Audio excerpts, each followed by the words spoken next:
Well, good morning, everyone. Good afternoon, good evening. Welcome to traders around the world. Welcome to your trading session for this start to this week of trade. It is Monday, July the 6th. We've had a long weekend. I hope folks are doing well, and I hope you had a great weekend. For those who are celebrating, I hope you enjoyed your festivities over the weekend for the big 250 for the U.S. Give me a good to go in the chats. Let me know that all is good. So a very good morning to everyone. Hey there, Simon, Tom A, Jimmy. Let's see who else wrote in. Christian, Gus, Azim, Jen, and to everyone writing in, to everyone logged in. I hope you're doing very well. I look very much forward to navigating markets here with you, and of course, trading them with you. Looks like we are good to go. So it's a good morning, good afternoon, good evening, wherever you may be listening in. And I do hope that those of you that have been trading already are doing well. We have got a market that has risen off of lows. It's come back up above a waterline. That's important. We need to determine whether or not it can actually hold above that waterline and continue to support up. We're seeing a little bit more downside pressure on the market, and we've got things that effectively are tugging at the market, suggesting more downside risk, like a weakening euro, weakening gold, weakening silver. Oil's indecisive. It's really not a big factor on the day.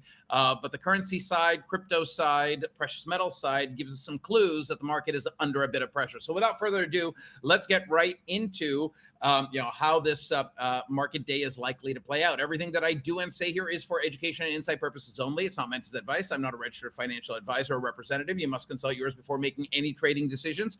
Trading involves risk, not just reward. Risk of loss. Trade with money you can wholly afford to lose. When I trade, it's always in line with my risk trading plan, which is unique to me. Get yours with your registered financial advisor.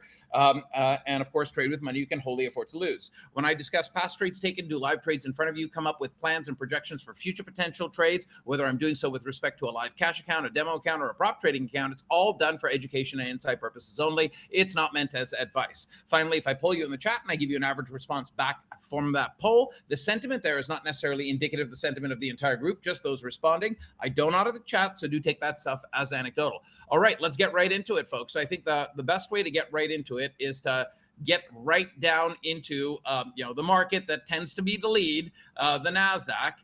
It tends to bully around the primary market. Where is it? How is it working? What's happening with it at this stage? Well, we've got indecision underneath the slow speed line, above the center of the MSR channel. So we've got falling resistance on top of price. We've got rising support underneath price.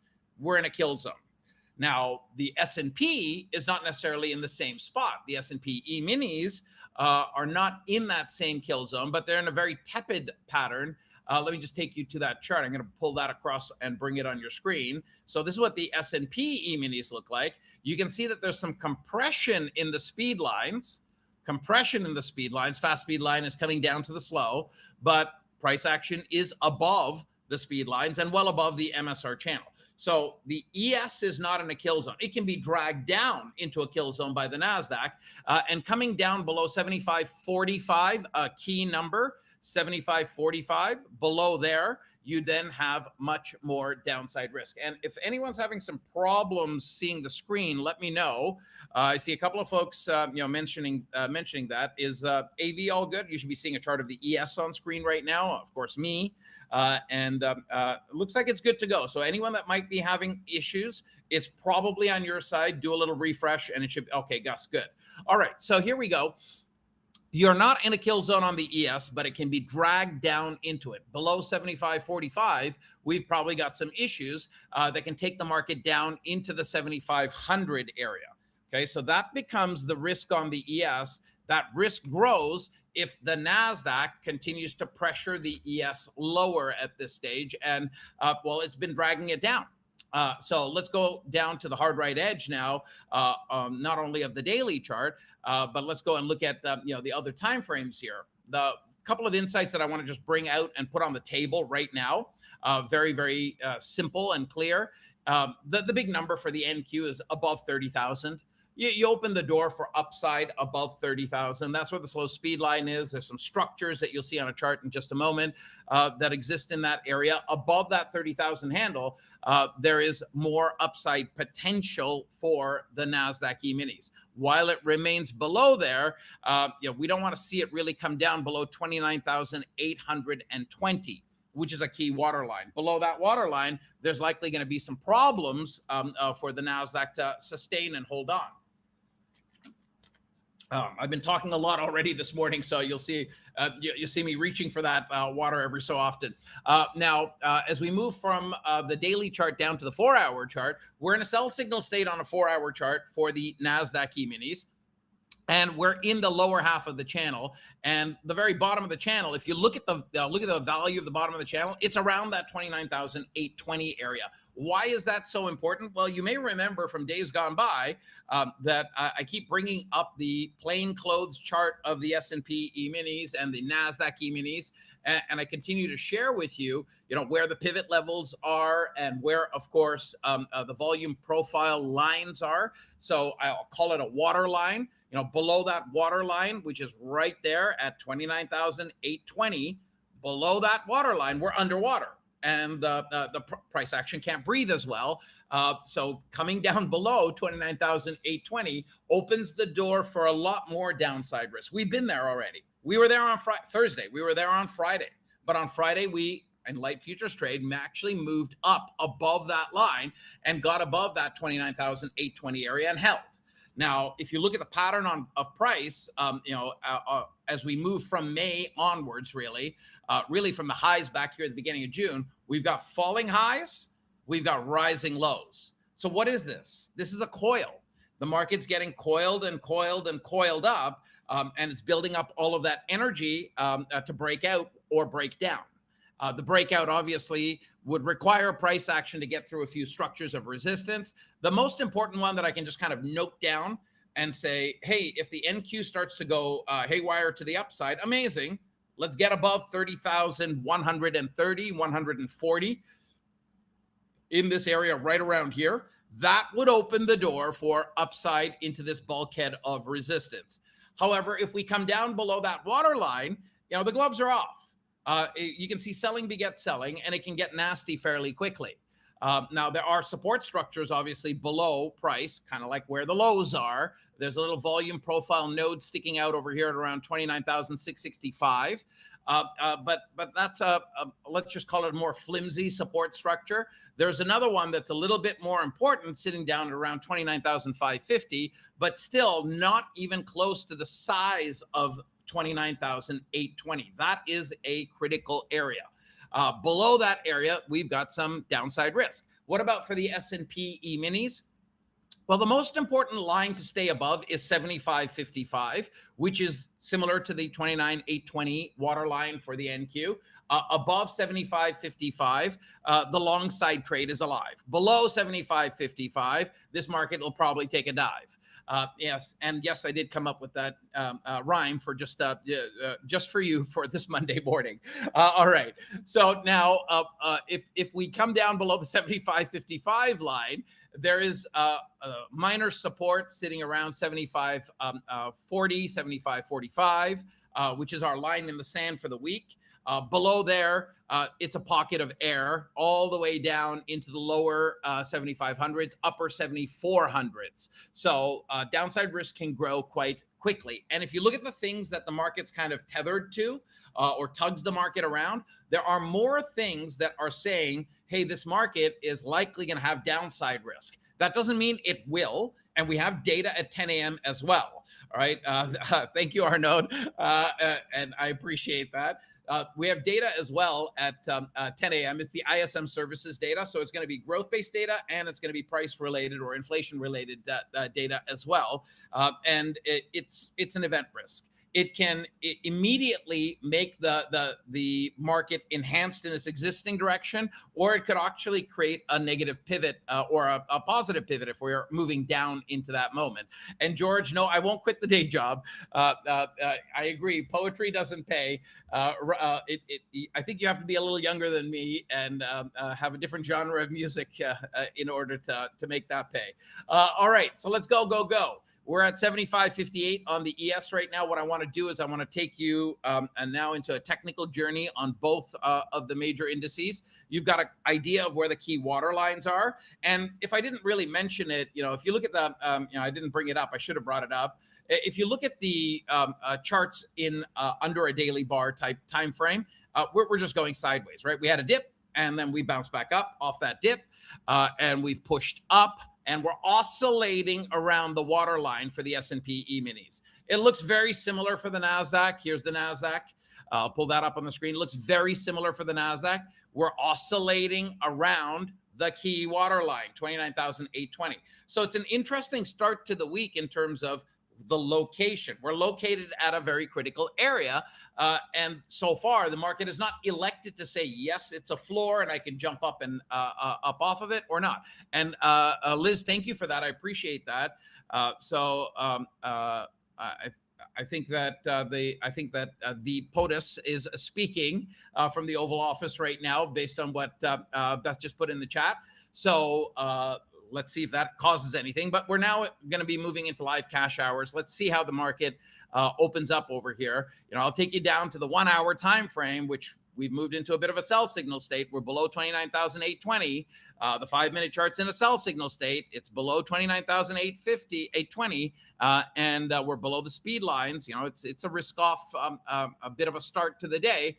Let's take the NQ on that 1-minute chart and look at it, and let's juxtapose it to the ES. The ES is just rocket shipping up. It's just continuing up and away as I can, and I don't see any issues with it at this stage. The NASDAQ on the 1-minute chart needs to get above 875. It's trying to right now. So we do have a little bit of a risk reversal on the very first bar. I'm starting to get really tempted to want to trade it. Let me just bring both of these side by side. I know folks ended up liking the side-by-side view of the NQ and the ES. So let's see if I can do that in a manner that is good for viewing. Let's see if I can expand this a little bit here and go that way. So that's the 1-minute chart on the ES. 75.75 to 75.80 is resistance, but we can get through it if we're going to accelerate. We're at 72 right now, and I am looking for a long side trade potentially if we can actually hold up in this area or dip back and bounce and have a resumption off of that 1-minute fast speed line. So I'm looking at that right now. I'm looking at the NQ above 29,880, 875 as a potential long side trade. So we're testing the fast speed line. We're a little overcooked. We can see that very clearly with the triple S indicator in the subchart. But it's very different for the NQ, right? The NQ is not overcooked to the upside. It's actually coming up from underneath. And we're looking at a 1-minute time frame on both sides here. So I don't have it settling in a pattern that says bounce up and all will be well just yet. I'd like to see the NASDAQ get above resistance of 875. And if it wants to build a base and, firm up, I'm interested in the long there, or I'm interested in taking the long on the ES. So I think I'm going to try something on the NQ. I'd like to see my indicator, the triple S indicator, go into a full-on buy signal state, but I'm hitting the buy button on a 1 contract long. Okay, so I'm in the position already. Of course, I'm going to have my finger on the trigger to get out if this doesn't work. I'm going to try to wait it out. So I've got that 20 seconds under my belt. It's not quite there yet. We're at about the 13, 14, 15 second mark now. And it still seems to be profit positive. And we've just passed 20 seconds and I've just taken $285 of profit on my first day trade live in front of you to start off this week. Did anyone else catch that trade? Let me know. So that's getting the first one out of the way is always nerve-wracking for me. But we got a good spot, and up and away it went. So I'm already seeing people write in telling me that they got that one as well. So I'm happy to hear that. That's awesome. And it was a very temporary trade, right? You saw me not want to stay in it for long because we're still trying to figure out at this moment in time whether or not the market wants to stabilize enough to actually go up and away, and give me, I think I might have hit an incorrect button, moving things around. So I'm just going to flatten out whatever just happened right over there. And that happens, right? You move a little chart around and you click the wrong button and it happens. But it looks like that was a scratch anyway, so that was fine. I'm just trying to organize it so that it's a little bit cleaner for everyone to view. And what we know right now is that we're in a buy signal state on the ES and the NQ on a 1-minute chart. We're above the 75.55 water line. We're well above the 29,820 water line on the NQ. And Jimmy, I agree with you. It is choppy right now because we've pushed up, but it's trying to build the energy to push further. The NQ has the ability to pull the ES up. So I chose to trade the NASDAQ there, got a very profitable trade out of it right out of the gates. And it was in force for what, 25 seconds or so. So it worked out very well. And right now I'm kind of sitting back, kicking myself going, should I be in another position right now? And should I just continue to ride this? So what am I watching at this stage? I'm watching for some of the structures on the 1-hour chart to really be broken. And, the same conversation is in play here. If we get above 30,000 on the NQ, it opens up a lot more upside. And of course, we know below 29,820, there are problems. So I'd like the market to get above that line, that 30,000 line, and really open the door and show me that, there is some true upside available here. And we can go. And at this stage, I don't know. I have to wait. And I like where the S&P is priced at. It is above the water line, 75.55. I like the fact that the NQ is above that water line as well. But I don't like the fact that we're not seeing robust buy signals at this stage. So I want to be very cautious with that overall. Bear with me for a moment over here while I just refresh a couple of other screens on my side. Just want to make sure that everything is ticking away all good and happy. So that my next execution is also very clean and clear. And look, at the end of the day, we are here to make trading decisions. So far, I've got $265, it seems like, in profit on the NQ trade I took. And then I had a little technical boo-boo where I lost 25 bucks or half a point when I was moving the screen around on the ES side. So that's kind of where I'm sitting right now, still profit positive, but waiting to see whether or not this market is truly going to hold on, or is it just going to unravel? It looks like the unravel right now might be related to headline. I am seeing a few things tick away that would support that, but again, it's still way too early to tell. And we're still testing that water line, 29,820 and 75.55 on the ES. We're still testing the key water lines right now, so I'm going to wait. And I'm just looking and seeing what folks are saying right now about their experience. And the NQN gold does, there is a positive correlation between metals and the market. Silver and the NASDAQ more so than gold and the NASDAQ, but there's a positive correlation there for those asking. And exactly, Jimmy, we're only 7 minutes in, so let's take a breather over here and make sure that we like what we're seeing before we go in any direction. All right, so I'm waiting right now patiently to get my next trade on, and I'm considering a short. If the NQ stays below 820, it's going to keep the ES dragged down. ES comes down below 55. I'm going to try to short it. So I'm waiting patiently to see if that opportunity presents. We're at 75.56 right now. I'm waiting for 55. And I want the NQ to really take the dive to tell me that this trade is going to work. So we're below 820, but little green bar. It's waiting, so I'm not yet going to hit the short button on the ES, but I think that we are going to have a dive beyond what's already just happened.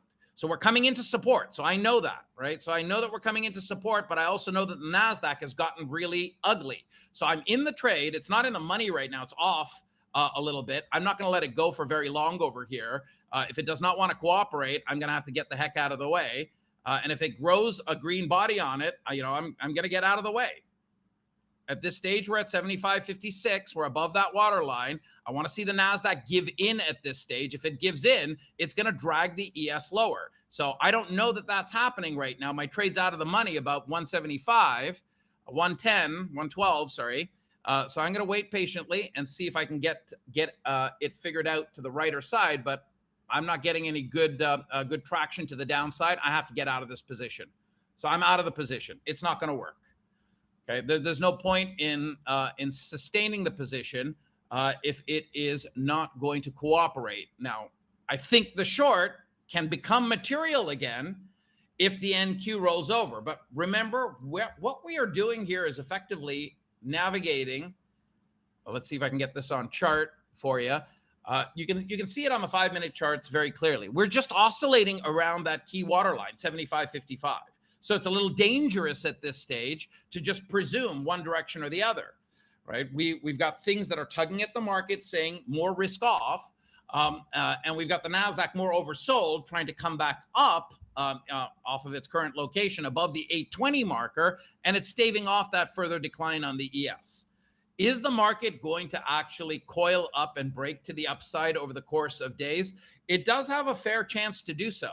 It does have a fair chance to do so. So I'm not going to be able to, elect my overall direction just yet. But if you look at the flight paths on the week, for example, in the PDFs, folks that have access there, you'll see that there's, potential upside risk in the front half of the week, and it can then turn sour as we move in towards the back half of the week. And we're still waiting on earnings. Still have a long time to go before we end up getting, the key earnings plays out there. So right now, looking at the NQ, looking at the ES, they've 1-minute charts come back up above, resistive structures. Let's flip it over to a 5-minute view for just a moment here, and just get under our belts. What is the signal state that we're in on the actual time frame that day traders tend to trade off of, which is that 5-minute directional move and signaled move? The triple S indicator is in a buy signal state. The champion trend and champion cross indicator are not both aligned yet. We're kind of oscillating between a champion cross sell zone, champion cross buy zone, and you can see that dot going from green to red. It's green now. The double green dots underneath price on the NQ at this stage here comes from the triple S indicator. But look at where the bullish crossing is happening, where the red line is crossed above the other lines. It's happening in a location where it's very expensive. It's in the top quadrant of this 4-quadrant channel, which is not the ideal area for a buy sequence to start. A buy sequence starting from the very bottom quadrant has a much better than fair chance of sustaining and being more durable. Up over here, it's kind of like a one-hit wonder or short-lived in terms of up. So I'm concerned about that. That's the concern that would lead me to go, hey, if the NASDAQ starts to come down below 29,820, it can drag the ES lower. And the ES right now might be dragging more so the NQ. Let's go back to the 1-minute charts here. We're at 875. We're still above support of the bottom of the MSR channel. I am seeing downside risk grow over here. I'm going to have one more kick at the can on a short now. So I'm taking that short on the ES at this stage. Okay, we've dipped down below. We could be coiling over here. I know I'm coming down into support, but this is the second sell signal. After a very brief amount of time, the NASDAQ is coming down hard as well. And I'm going to wait this out and see if I can get anything good out of it. I would need to see the NQ roll over. And it's hard here because we are in a coiled up type of situation. So my trade's not in the money right now. I can execute and exit off of it at any given moment. I've passed my 20 seconds. And I want to see if the NQ breaks down. And if it doesn't, I'm going to have to bug out of the position. But it looks like I've got some downside risk brewing here on the NQ. We are in a sell signal state, more so than a buy. But my trade is still not in the money at this moment in time. It's a one contract short on the ES. It's out of the money a couple of points at this moment. Now it's about 3 points out, 2.5 points out. And I'm still waiting patiently with my finger on the trigger to get out and risk manage myself out of it. If it does not want to cooperate, a buy signal is starting to form on the 1 minute chart for the ES. The NQ is not quite above resistance, but this is just not working. It's just not working. I think, though, that we're in a situation where if you look at the bigger picture, more things suggest that we are likely going to get dragged down in the now. But the NASDAQ is not giving up. And I don't like the position that I'm in. I'm out of the money on this one right now. We are above 55 and we're poking our hairs above there. And if this does not get submerged back down, we don't get a whack-a-mole bar back down here, I'm going to have to take my hit. But I'm waiting patiently to see how this plays out. Let's see.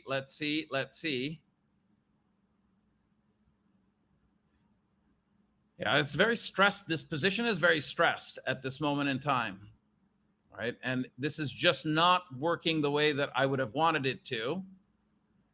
I'm still going to be patiently waiting for a moment here to see if I get another, whack-a-mole back down. But if the NASDAQ breaks that local high right over here, there's not much to talk about. I have to take the hit and make it up somewhere else.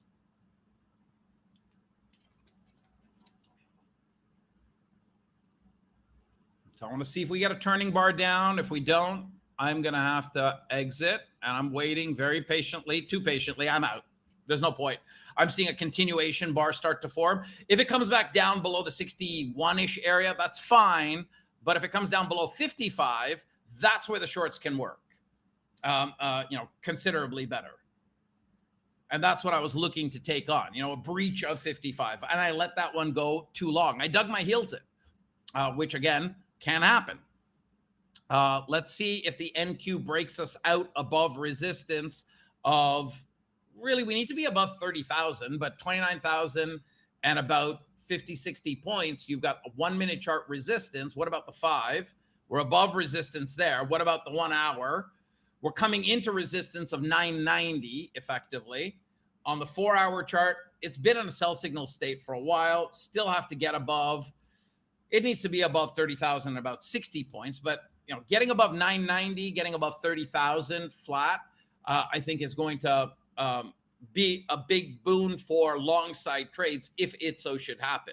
So right now we don't know. So I'm waiting. And Donna, it's not only you. I dug my heels in there and it cost me. Right. I try not to dig my heels in, but sometimes it happens. Right. I was seeing the messages and the nature of the market move be clear and clean enough to give me a reason to stay in the trade. And look, it might end up still being the case that it works out on the short side. I just need to decide if I want to try that again. And logically, for me, the next attempt would have to be below the water line. Right. The water line that we've been oscillating around throughout the evening and into the morning, right over here. It is 75.55 that matters. And we're at 62, 63, 75.52 to 55 is the support structure. And when we've come down below it, we haven't really spilled and unraveled wholesale. We've had just a little bit of a draw, 20 points or so, not even. Was the most significant damage, and that was around midnight. But let's get back into the actual tradable charts over here, because I think you get the picture that we are dancing around a water line on the ES side. That's 75.55. On the NQ, we're 100 points above the water line, but again, the NQ can move that 100 points very, very quickly. The fact of the matter is we're above it though. So 820 is the water line on the NQ. We're well above it. We're above resistive structures on a 5-minute chart. We're seeing a bullish signal happen in an expensive area. Not ideal. And we're not just breaking out and running. So the next trade is either a reversal back down that breaks support or a breakout trade. Breakout trades are a little hard because we can pop up and then see a retest of the breakout area and it just doesn't hold. We need to see a retest of it and then a bounce back up off of that area. For the ES, it would be effectively above 70, 75. Well, 70 really is the first marker. Get above 70, come up to about 75, 76, come back down to 70, hit it as support, bounce up off of it, trade is there. For the NQ, it is a rise that should take us up to 990 and a move back that takes us down to pretty much where we are right now, 940, and then a continuation up. That would be one way to look at a potential long side trading situation. And I agree, George, that was the longest I've ever been on a position that wasn't working, and I dug my heels in, right? So call it the weekend. The weekend. I don't drink, so not a hangover, but the weekend, I guess, mode is still. I'm still shifting into higher gears. All right, so let's wait and see if we get this breakout. And if we get this breakout, great. If it's going down, it's going down. Don't know. Gotta wait. I've got a little poke out above resistance. I've got the 5-minute chart starting to firm up on the NQ side. It's keeping the ES afloat. The 1-minute chart's in a full-on buy sequence. Champion trend, champion cross, breakout forecaster, wealth signal. We're above the speed lines. Triple S is in a buy signal state there. So this is leaning, higher lows, slightly higher highs. Well, let's see if this one can make the higher high. And it could become an interesting buy moment.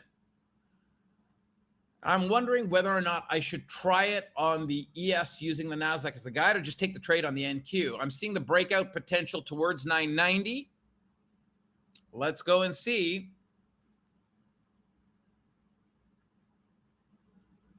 All right, dare we try a long into 990? I'm in.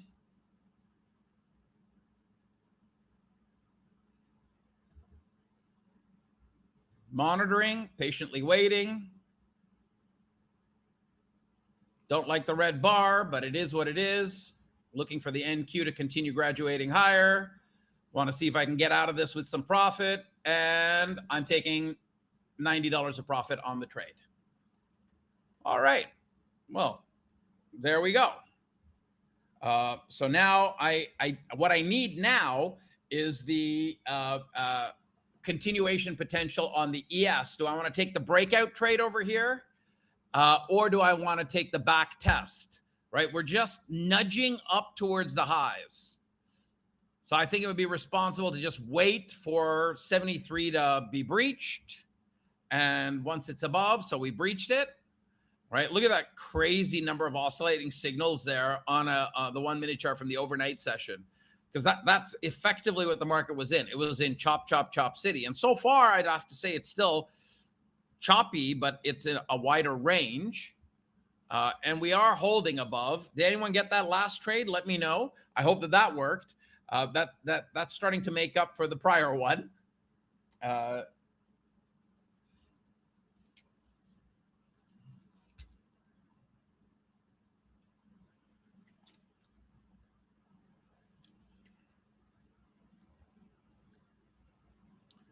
So no follow through, right? We come right up into resistance, and we know that the resistance structures on the ES and the NQ, they're very straightforward, right? It's very straightforward what we're coming up into.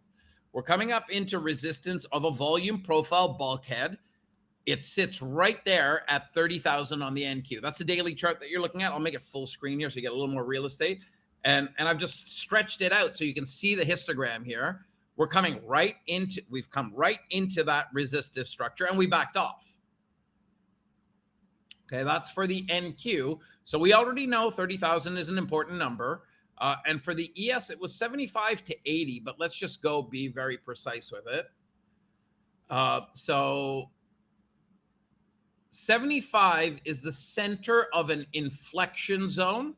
It's where that volume profile histogram is more hollow, and it usually requires, 3 tests, well, 2 tests. The third or the fourth time it tries to test it, it can breach it, break it. And 75.95 would be where we would be headed to if 75 is broken. 75 with, give it about a 2-3 point radius around that number, is the number that we need to get above. And we're at 67 right now. So the NASDAQ is trying to pull the ES up at this stage, if you look at it, as logically as possible. But we're not getting above the numbers we need to be above on the ES side to make everything feel comfortable and go, go, go. But look at the nature of the signaling, right? For triple S students, for folks who have the triple S indicator, you've got your up, you're down, you're up, you're down, you're up. This is pre-trade conditioning. This is that technical setup. And we've got the double green dots, right? It's in play.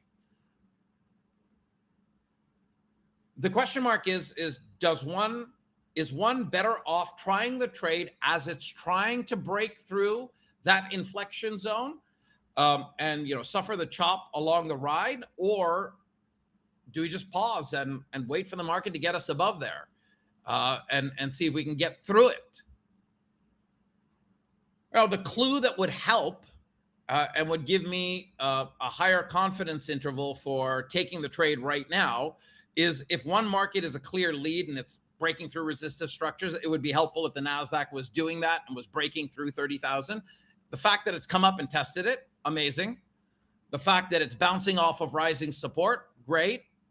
Okay, the back test up of 30,000 and a breach and a break there, that really would open things up for me for up, up, and away. And that would support taking on the long on the ES and just sitting on it. So right now, it's just a waiting moment. I don't think there's a great trading moment over here. And for those who are asking questions regarding other asset classes, oil, gold, silver, we can go take a look at that briefly, but it's not a really big story or trading opportunity at this moment. Gold and silver are off slightly vis-a-vis where they ended on the light futures trade on Friday, where the market ticked away until midday and then closed. Gold is off about 0.8%. Silver, I think, is a little bit more than that. I don't think there's any trade there, but we should look at the setup on gold and silver later in the session.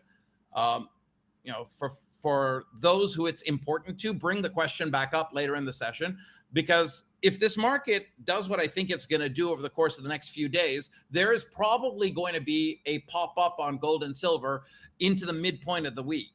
There could be an interesting longer duration swing, longer duration than seconds or minutes. So hours to a day or more would be the idea. But right now, I'm just going to be patient about that. We're still watching whether or not we're working the plan right now, which is, hey, NQ, you want to push through 30,000? Okay, pull the ES up, and perhaps I can trade the ES long on that. But I am seeing consolidation. Okay, consolidation with the intent to continue on the NQ. I want that intent to actually confirm. I don't want to trade the intent. I want to trade the actual action above 30,000. Potentially want to do that on the NQ, but I'm starting to build the basis for the ES trade as well, which could be the long above 75.70 to 75.75, somewhere in that area, if the NASDAQ wants to cooperate. Right? It is a big if. Now, just a quick temperature check of the room. And Alex, that's amazing. I just saw your note in there. How's everyone doing? Let me know. Share with me.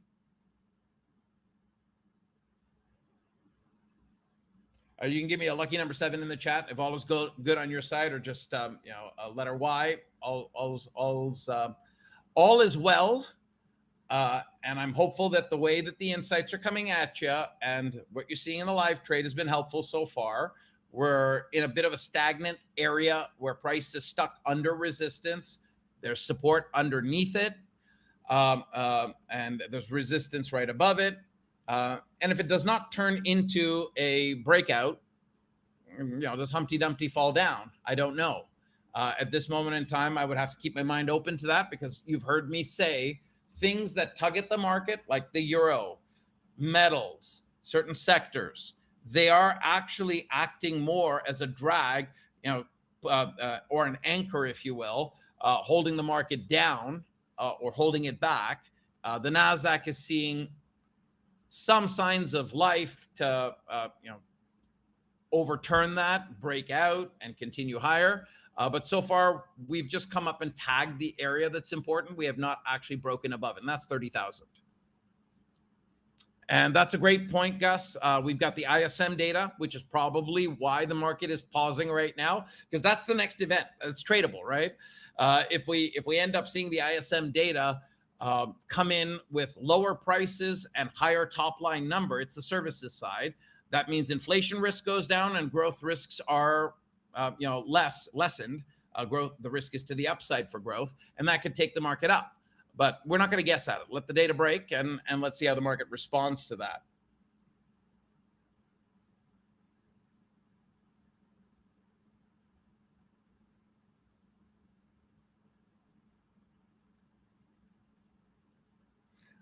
All right. Who put in The Weekend at Bernie's? That was a hilarious movie. They made a part 2, didn't they? Okay, so the data should be out, right? The data should be out now. Let's see whether or not it does anything of consequence at this stage. I see lots of lively discussion in the chat.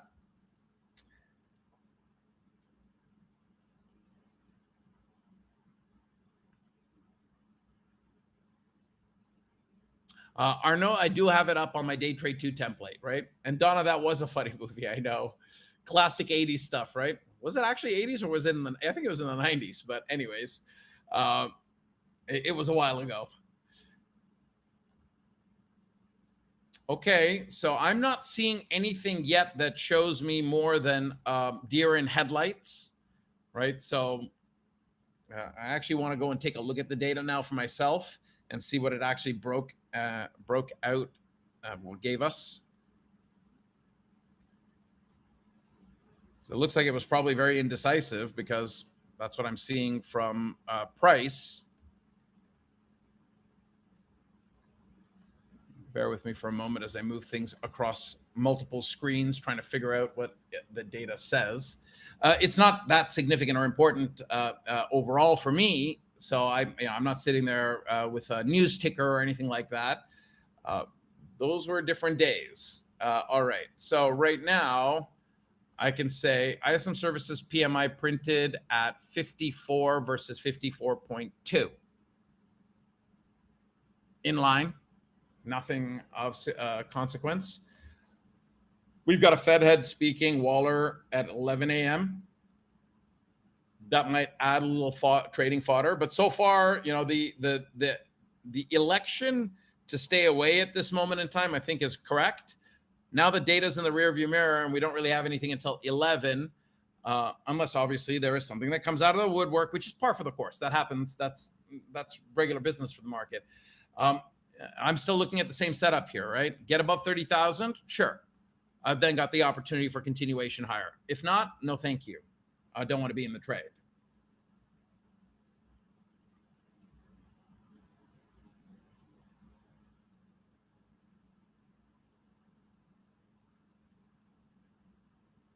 I don't know if it's just me, but things have slowed down considerably after the data. They've slowed down considerably. And that's okay. We just have to keep the fingers away from the buttons until we've got a clear breakout or a breakdown. Otherwise, it can become death by 1,000 ticks in this chop area.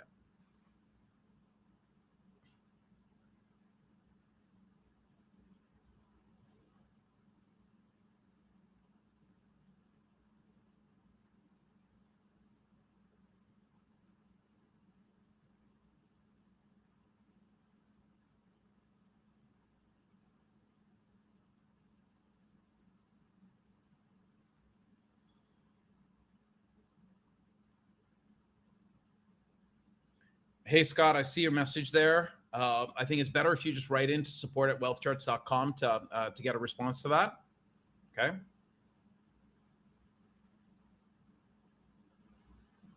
Okay, here we go. Consolidate, continue. I don't know. We dip down into support of the rising MSR channel. Speed lines are configured bullishly. Are we going to get a trade out of this?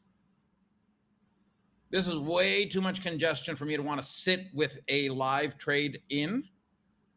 If it falls apart, I, of course, need to see breakdown signals below support structures. And there's two that are important, really.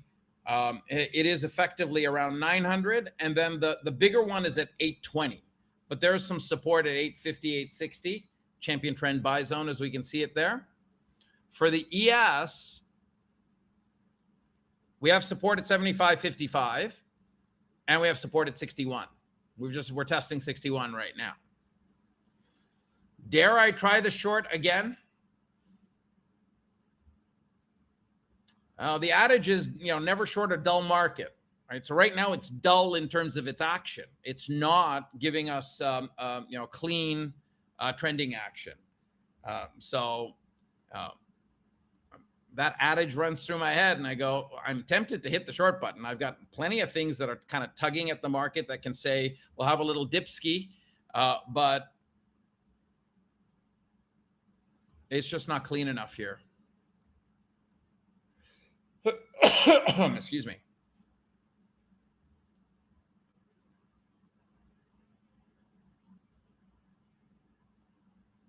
Geez, that is quite tempting to short. But we would be shorting down into support below 58. Supports in the 55 to 52 area.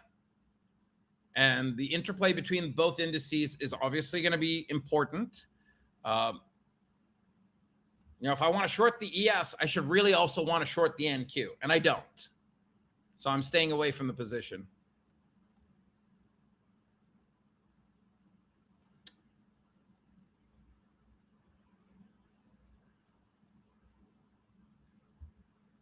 And John G, that's actually a good point. I don't have a stat on that. After after a long holiday weekend, is there more choppiness in the morning session? Normally,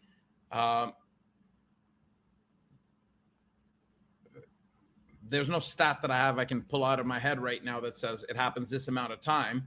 What I can say is that we've been in this, very oscillative around key lines status since we went live with futures markets at 6 p.m. yesterday.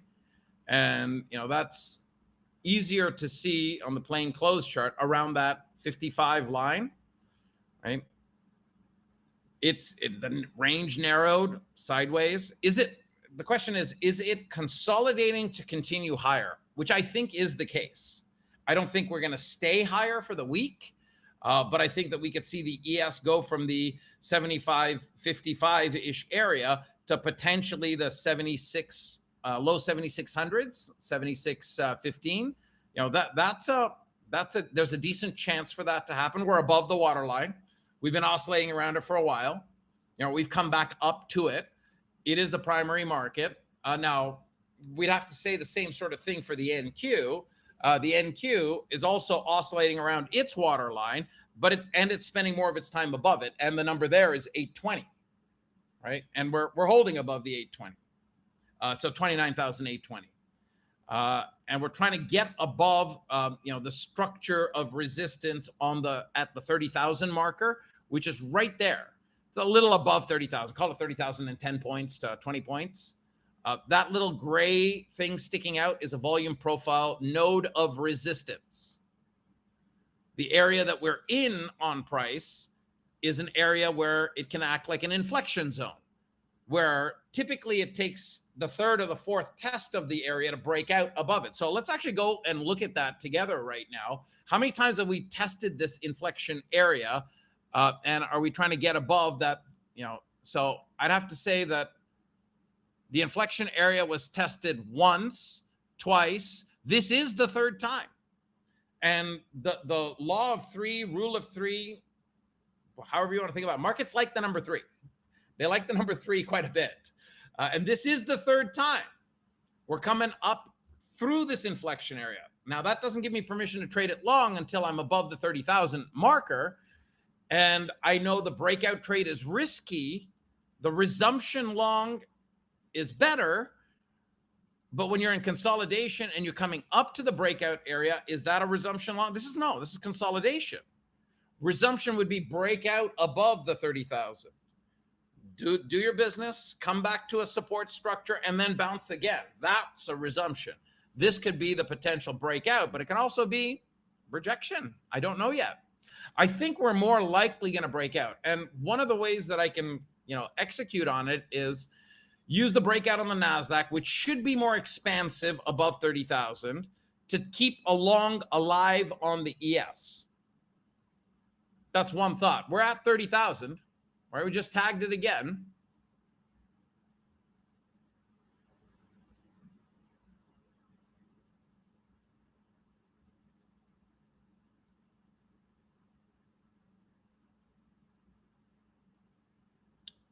Okay. Considering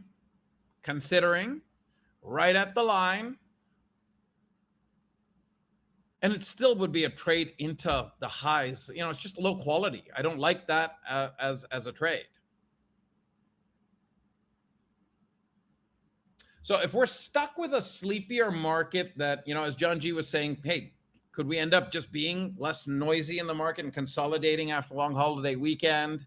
And if that's the nature of the rest of the morning, over trading it is a mistake. So I can theoretically look at this and go, okay, we're consolidating. We're getting ready to potentially break out. The breakout may have, it might just break out and run, but the action is slowed down. The configuration of the market in terms of things that tug at the market one way or the other, say more downside risk is available actually. So, that adds confusion to a breakout trade. It lowers the chance of a resumption after a breakout even. You look under the hood of the market, ranges have come down and compressed a little bit. It looks like the market's in wait. It's exactly, Alex. It is a pretty sleepy Monday. Which, look, is not a bad thing to have to endure. What we know is after a period of calm, there usually is some form of a storm.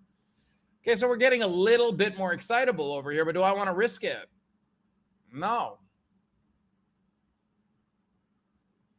There may be a scalpable long on the NQ above 30,000 and 10, 30,000, and yeah, there it is. There it is. Okay, so there's that little poke above. And the hard part here is if I go in on this and I don't see the breakout sustain, we could easily get, a whack-a-mole bar like that, 952. Right? The breakout, a little, let's call it perforation of the level has happened, but it's not sustained. And that is problematic. And that ends up becoming, a situation where one can be trapped. I don't want to be trapped. I'd rather take on the trend if we are breaking out and sustaining and trending. We'll see.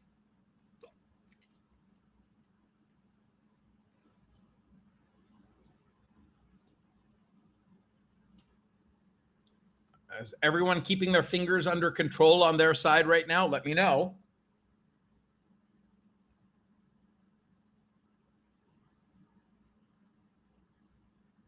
It's hard, isn't it, Jen? Yeah. So Arnaud, I think that you're reading too far into it in terms of how you're talking about the volume profile. Of course, you want to know if the node was formed with more buying or selling, but that is still the past. All we know is it's a structure on the chart. How we're approaching it this time, okay, the acceleration, the nature of what's bringing us up into that structure is of more consequence to my trading decision than the diagnostic of was that level created because we were at a high kept hitting our heads on it and fell over. Sure, that's obviously going to be important, but we can still break through resistance even if it was a major topping level, depending on the nature of how we're approaching it. So it's a great question, but I hope that gives you a little bit of my thinking on it.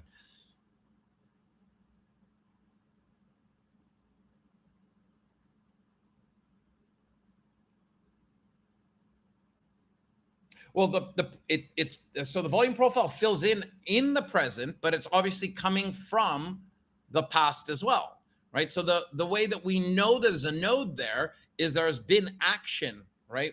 There's been action leading to these gray bars filling out. Okay, now the fact that we're nudging through it right now and nudging into this area, I kind of want to be in a trade, and I want to see if I can get the ES, on a continuation trend higher here on the basis of the NQ pulling it up. So the NQ has made a slightly higher high. The ES has come up to its local high, 75 to 78. There is a little bit of a problem zone there, but it's not immense to get above and get through. So I'm considering the long on the ES potentially. Let's see. I just want to do a double check of volume profile. It is the inflection zone that we're in for the ES right now. It is exactly the epicenter of the inflection zone. 72 to 75 would be the epicenter of the inflection zone on the ES. What am I talking about here?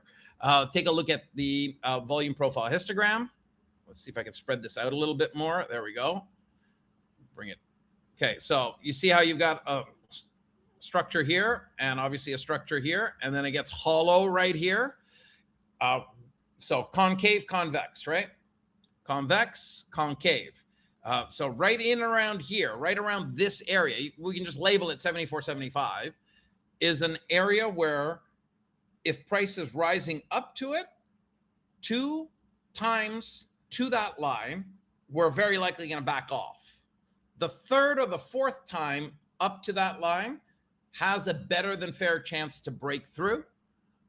Does it mean it's going to continue and be a proper breakout? Don't know, right? But it's usually the third or the fourth time. So we can actually just look to the right here and go, okay, we were there last night. It did not break out. Okay, I'm talking about the content of the trading during this future session. So we didn't break out. And we've come right back up to it right now. This is the second time. So as tempted as I may be to go into a long side trade, I have the knowledge here that the statistical pattern here is, hey, I am probably going to have to come down, come back up at it for the third time. And that third time I'd have a much better than fair chance. And that's a pretty holistic view at this price location. And it's a very, very powerful pattern, usually, these inflection zones. So I'm going to wait. As much as it pains me not to be in a long right now, I'm not going to take it on the ES at this stage. But I am seeing intra-session since the open, we've come up to the inflection zone 3 times. So in the morning, we've come up to it 3 times.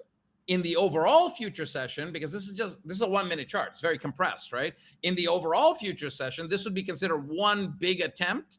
We were there earlier, right? We saw that on the prior chart that was at 7 or 8 p.m. last night, and we weren't able to get through it. The fact that we've come at it 3 times since 9:30, maybe this is going to punch through, and I could try the trade. So you're hearing the discussion on 2 different time frames. The time frame of the overall future session since start, we've come up to it once in the evening, and we've come up to it again this morning. The way we've come up to it this morning is come up and tag the zone right out of the gates. Come back up to it right before the turn of the hour. And now we're at it again. And it's just slowed down. But this is it's holding the trend, right?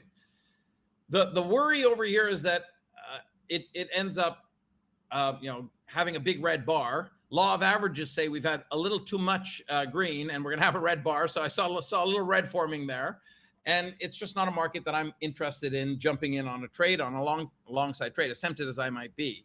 How are you keeping on your side, folks? Let me know. Lucky number 7 in the chat for you're under control. You're not over trading this. Okay. You're being measured in your decision making.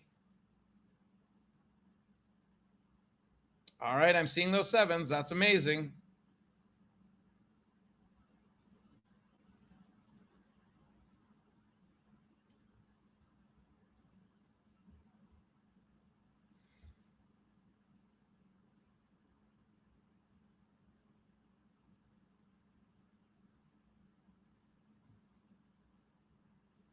I like how you said it, Fuad.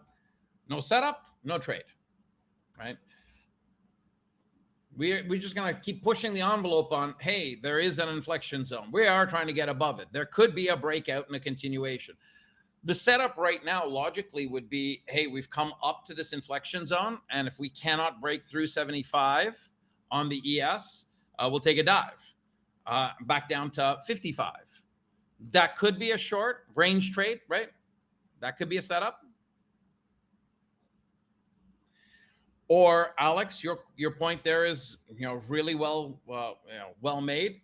Could we be back testing the 30,000 breakout area? Because you can see where the price line is. Around 951, we were there. Failed. Came right back up at it. Tepidly, crawling. But this is the back test of it. And I'm itching to take a trade on, but is it responsible to try the back test here? Is it the back test, or is it the back test, the bounce, take us to a higher high after it's back tested and gotten us to a higher high in this sleepy market? Yeah, I'd rather wait for it to back test, bounce, take me back up above the high. And it might be harder to even buy it there, but that probably would need to be under my belt in the rear view mirror before I'd want to take on a long.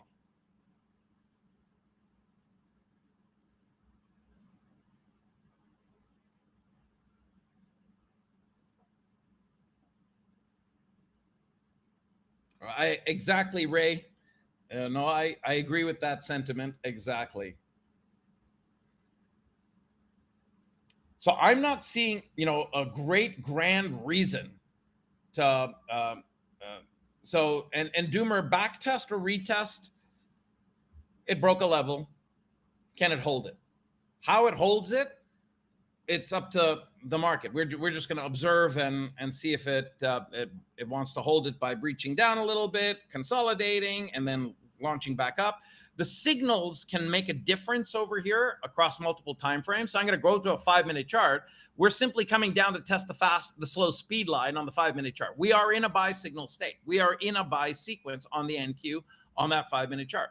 So that is good backing to support that we're going to continue up. And at this moment, I'm getting a reversal on the 1-minute charts, trying to take me above the speed lines. And I'm almost through 75 on the ES. We are in this overcooked state where you can look at the subchart indication over here, and you can see the triple S line, which is my proprietary indicator, is in the uppermost quadrant of this 4-quadrant channel. This is the area where we perform or plunge. And, it was performing tepidly. It got right up to the top of the channel and down. Now it's coming for a back test after testing the barrier between quadrant 4 and quadrant 3. It's testing it, back testing it, and we're getting a reversal.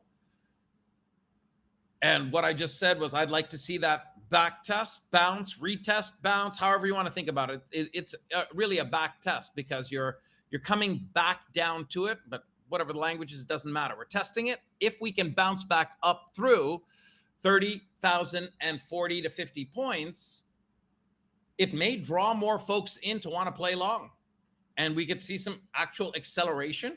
Otherwise, yeah, I'm not interested in taking the trade.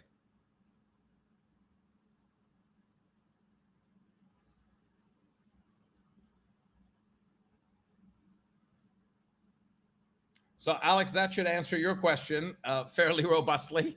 We're waiting. Let's see. 75 is being breached on the ES. And I am very close to wanting to take on a long here. Nazi's coming back up to the line. ES is breaking through a high. Well, we just got the evidence here that it's gonna be difficult, and I'm struggling to feel comfortable with the long here, but it is starting to materialize. We are above the top of the channel.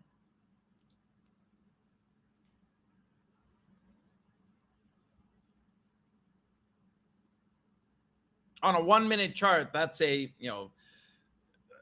as overbought as it may be, it's also an indication of upside momentum being strong.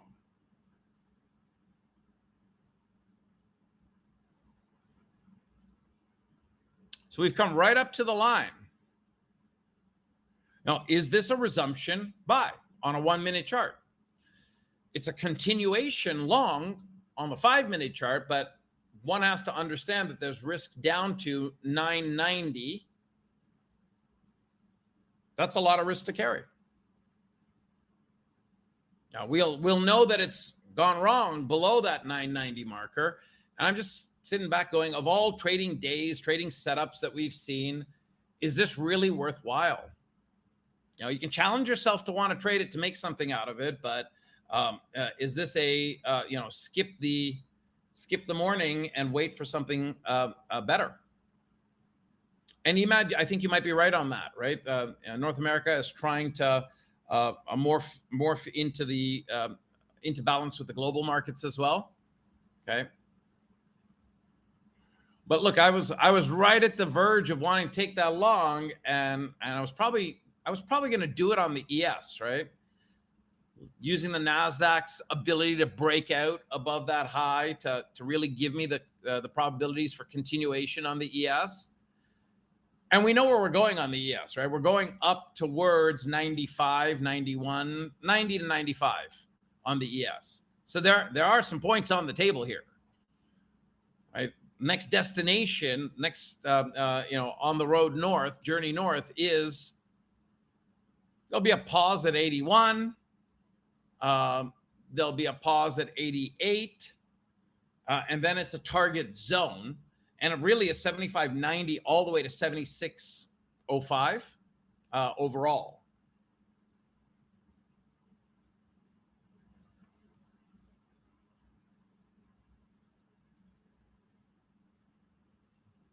So I'm not, I'm executing the hands under buns trade at this stage.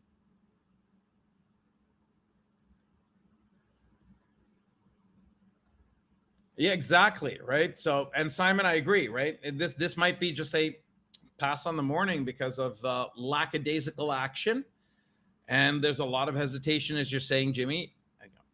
I'm sitting back going, can I just sit on it and just be in that ES long?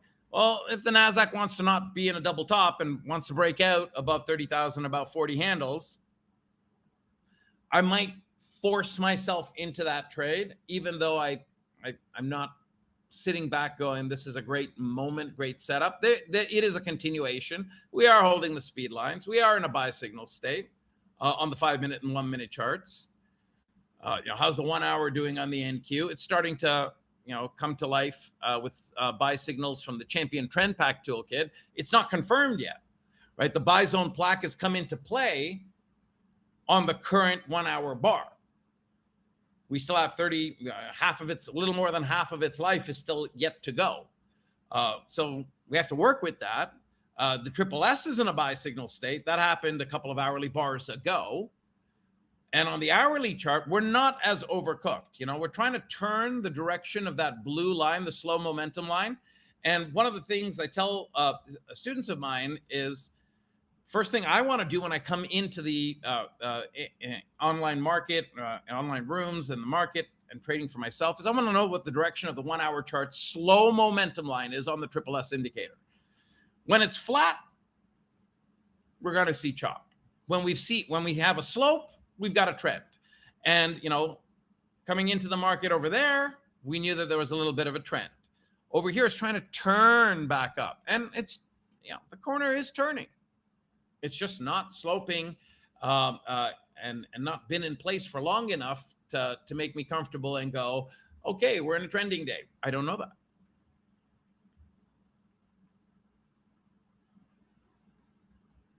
So Ray, you should write into the office about that. You can write into support@wealthcharts.com and they'll help you.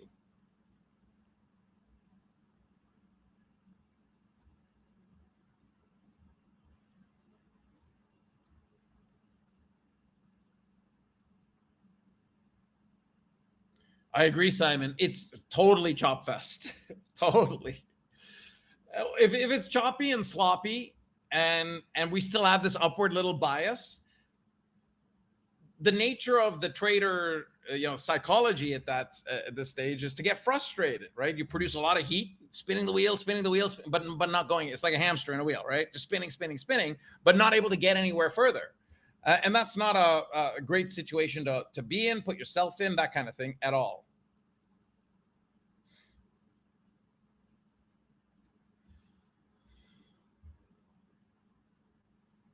Yeah, and Jimmy, yeah, it might be nap time. It might be, but I'm not gonna go there yet, right? I'm gonna stay in force right now, and still continue on.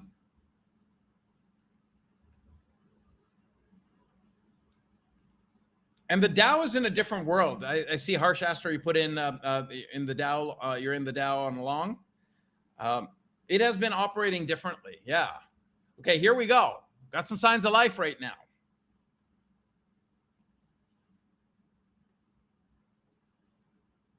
Okay, I'm gonna give it a go above 80 on the ES potentially.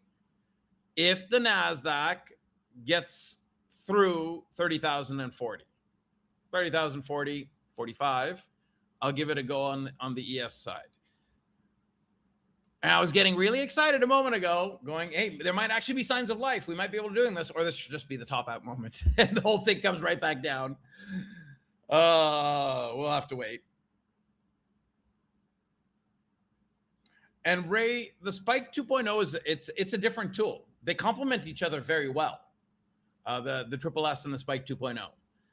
But they've got different uses overall. The Spike 2.0 is like that impulse to buy, especially on the short time frames. And right now, the NASDAQ on a 1 minute chart is showing some impulse to buy.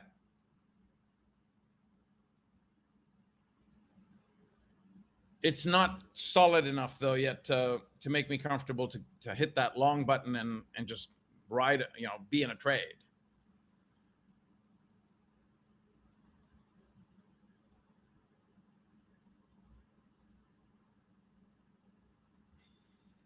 Okay, we're trying to come back up to it. We hit it over here at 1018. We hit it over here at 1024. And now we're at 31. Okay, let's see.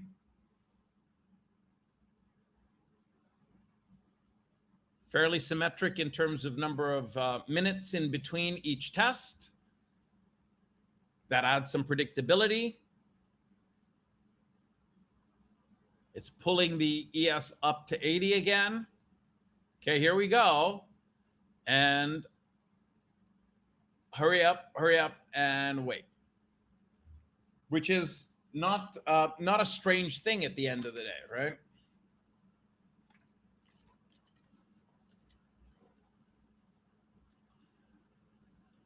So I could have gotten really super excited and taken on the long and just sit there and we'll be like, oh, geez. Okay, it looks like it's about to launch. And that's the thing, right? Can look like it. It can seem like it. It can be in a setup mode. But until it actually breaks through something and we actually see acceleration and follow through, not much to do. Okay, again, there we go. Okay, so I'm going to see if this is worthy enough of actually, I'm trying it. I'm taking it on. Okay, so first sign of life. You should be in a long side trade on the ES1 contract right now using the NQ as a guide. I have very little patience for this trade because I know we're stretched and I want to see continuation. It's been a sleepy day. We're holding above 30,040 points. The ES is being held up, pulled up by the NQ. The NQ can be traded. The ES can be traded either or. The NQ may have bigger range of pullback. So I want to do my initial trade over here on the ES. If it's not going to pull the ES up, the Nasdaq's not going to be strong enough to follow through and trend. And right now my trade is out of the money about a point and a half, and we're challenging the speed lines. Same story. This is still just back testing a local support. Like, this is the center of mass right there around 77.5. Below 77.5, I have no business staying. So if it goes below 77.5, I'll have to seriously consider just killing the trade.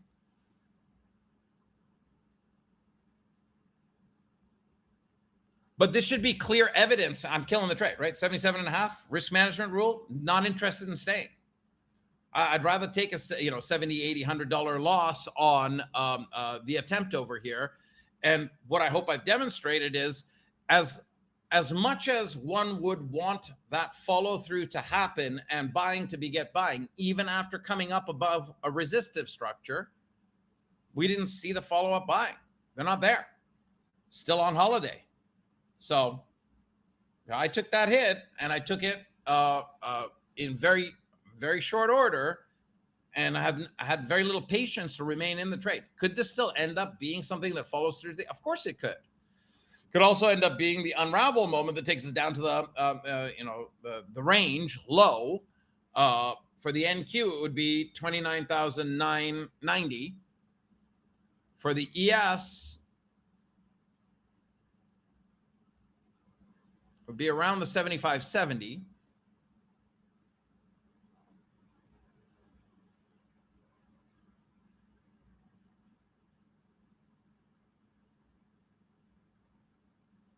And Beth, thank you. Beth's just letting me know that Trump is still talking to he's still taking reporters' questions.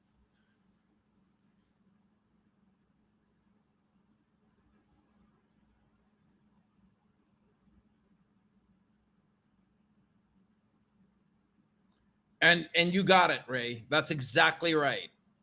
Right. That blue impulse line on the spike 2.0 is a leading indication to the slow spike. The direction and trend of the slow spike can be helpful for, sustaining a position. The blue line in the spike 2.0 gives you that impulse to buy. If it's above the top of the channel, you've got an impulse to buy. If it's below the bottom of the channel, impulse to sell. If you're inside the channel, the upper half and lower half work similarly, but it's the extremes that matter more. Above the top of the channel, below the bottom of the channel, really makes provides the insight that matters.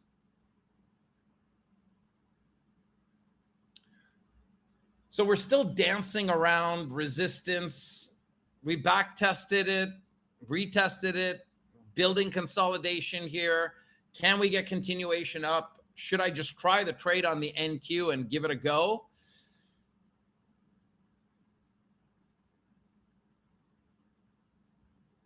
I'm holding myself back. I tried it on the ES and the logic was very straightforward. If the NQ is breaking out, it's the one that can actually pull the ES further and help the trend continue on the ES, launch us, that kind of thing. And it just went fast asleep as soon as it broke out. There's just not enough momentum today. So I can produce a lot of words. I can continue to analyze this like crazy, but this is probably time to just pause.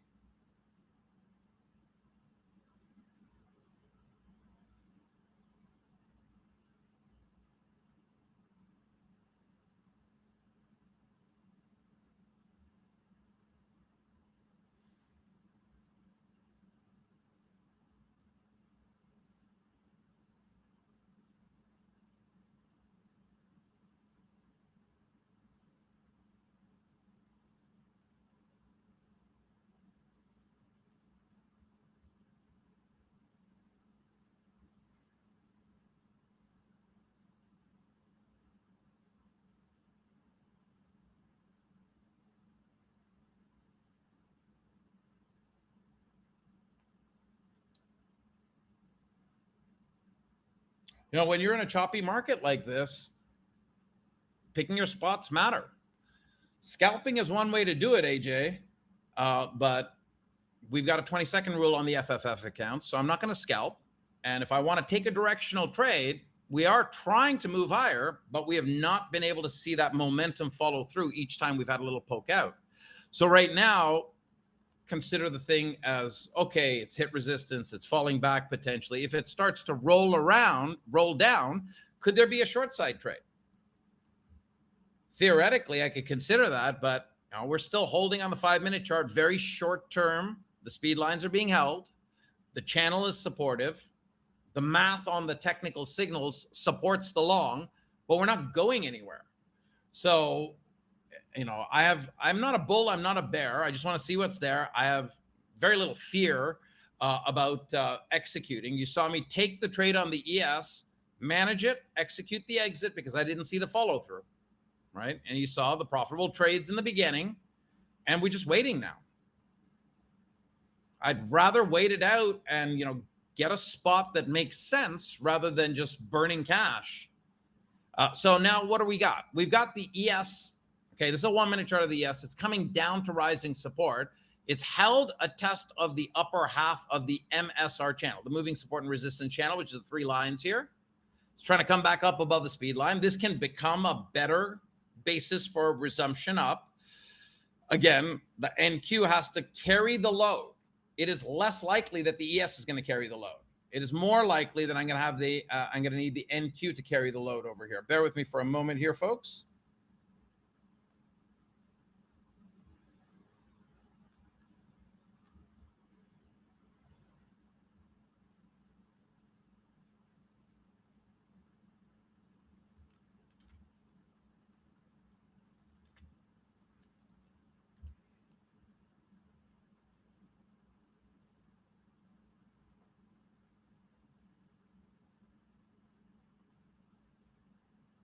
Oh, I hear you, AJ. I totally hear you. Well, my response is a response to just make sure that the frustrations that you're in an online room and you're not seeing a whole bunch of execution right now because it's not really a great execution kind of day. It's very choppy and sloppy. One can still make something out of it, but it's very challenging. So as far as I'm concerned, my responses to questions, remarks, that kind of thing, is really meant to help the trader go, okay, it's frustrating, but I can't let that get the better of me, right? I have to sit back and go, what is actually happening? What am I trying to accomplish? Okay, if I want to be in a trend trading environment, this is not it. Looks like my virtual camera stopped there. I don't know how it froze on that, but that's not a good look for that, how it stopped. So I'm going to try to start it up again. Hang tight. Just give me a second here. Yeah, it looks like my webcam had a bit of an issue like a month ago when we had a little power spike, and now I'm waiting to see what the real issue actually is. Looks like it's I can get it back up, so hang tight for a second. Yeah, okay, that looks like it's back up, and it'll get back up in a second here for you as well. Let's see if that works. Hey, as a backup. All right, there you go.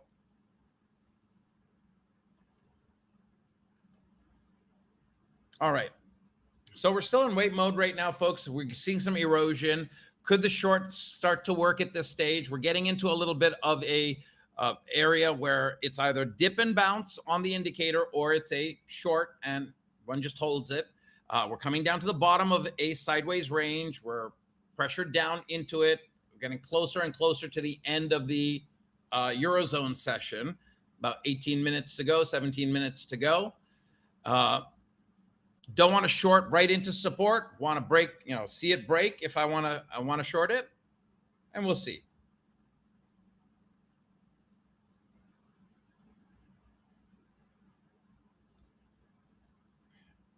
And exactly, for the folks that are you want range and trend when you're trying to day trade. Nasdaq still has lots of range. It's not trend though. And I'm sitting here forcing myself into a choice at this moment because I do want to take another trade, but I'm very seriously questioning the validity of taking on this long here. I'm going to try it. I'm in.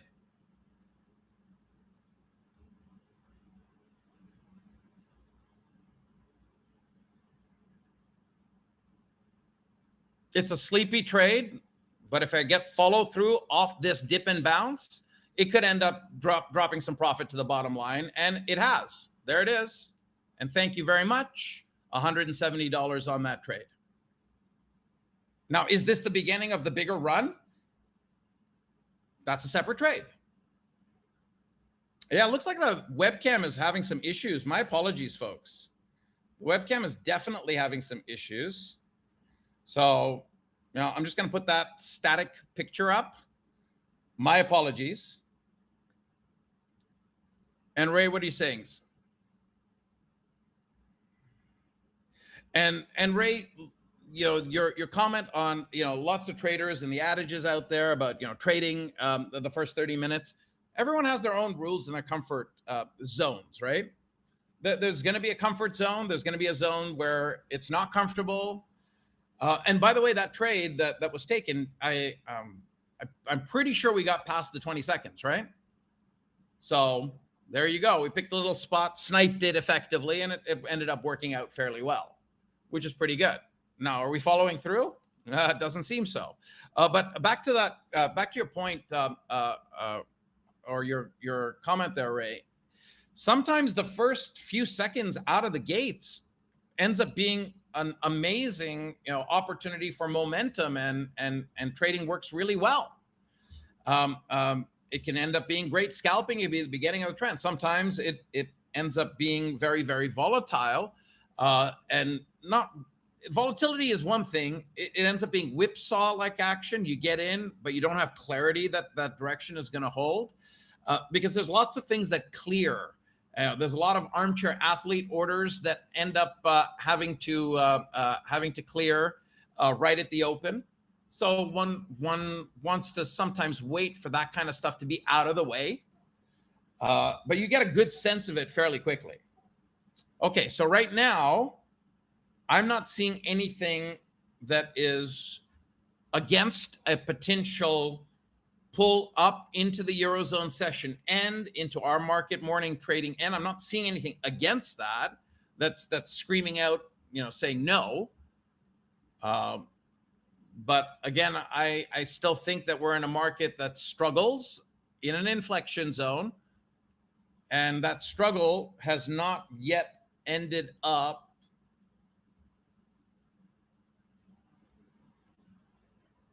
providing great results to traders for trend direction. For those who follow my day trade 2 template on wealth charts, and are looking for insight on the tick tool or the average true range tool, which can give us swing direction, we're not getting clarity. But the tick tool is set up to support more upside of a move, and the average true range tool is also of that ilk. So, I'll leave that insight because I saw some questions earlier on that.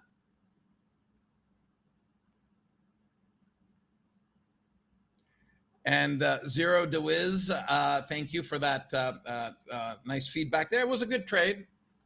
Did I want to stay in it? Nope. You saw me get out, and I think that was probably the right decision.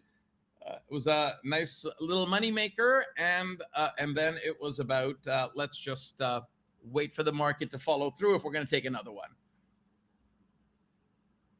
And exactly, George, it can go against you really fast, right?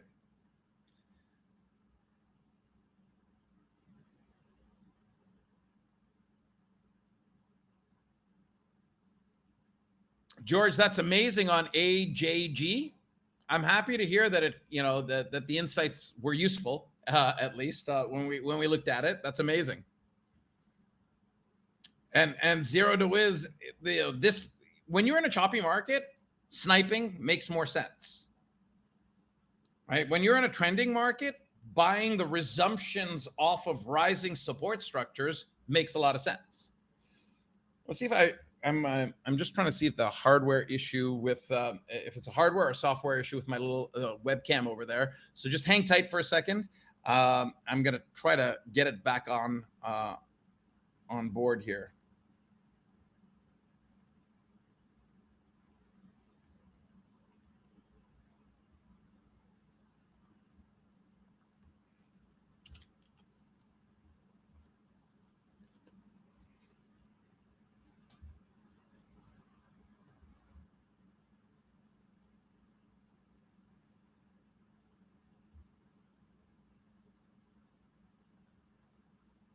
Yeah, it looks like it can work, but hey, if it freezes again, let me know in the chat. Otherwise, you're gonna have this weird pose on my face, and I don't want that to be the end of our session.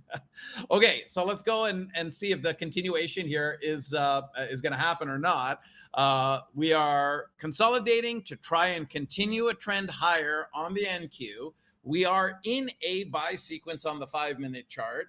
That buy sequence has been in play, but as you can tell, the center of mass that we're oscillating around, which is about the 30,000, 20, 30-ish area, we're above it right now, but it's gotten a lot. It got a lot more sideways of a market, really since 10 a.m. onwards, making it a lot less interesting to trade. But we still got a good trade out of it. The hourly chart's in a buy signal state. The 5-minute chart's in a buy signal state, and the hourly chart's buy signal is tentative. Right? It's not a official signal until the bar is closed, left with the indications on screen. The indications won't repaint, but the math has to be maintained.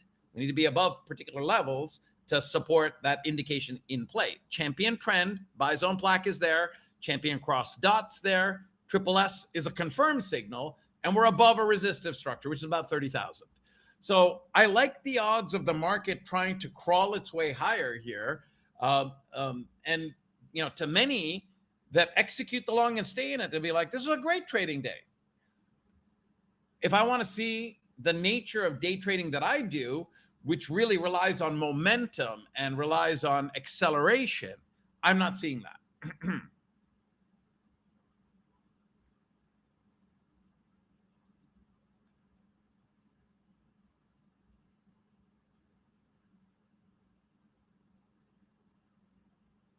I like that, George. All right.